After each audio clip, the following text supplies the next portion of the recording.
Welcome to the Learning Pines YouTube. We hope this video helps. In this video, I will explain how to make New England clam chowder. First, gather your ingredients.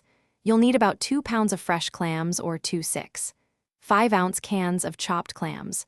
Also, have 2 cups of diced potatoes, 4 slices of bacon, and 1 cup of chopped onion ready.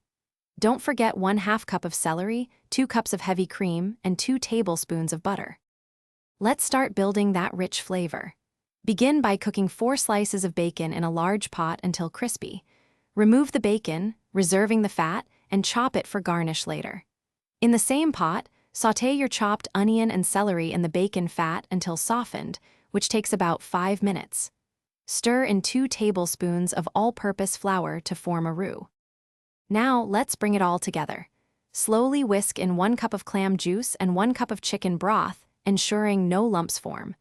Add your 2 cups of diced potatoes and bring the mixture to a gentle simmer. Cook until the potatoes are tender, which usually takes about 15 minutes.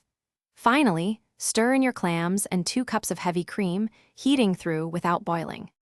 Almost done, taste your chowder and season generously with salt and freshly ground black pepper to your liking. Ladle the warm, creamy chowder into bowls. Garnish each serving with the crispy chopped bacon you prepared earlier and a sprinkle of fresh parsley. Serve immediately with a side of oyster crackers or a slice of crusty bread for a truly comforting meal. Thanks for watching. Consider subscribing if we helped you.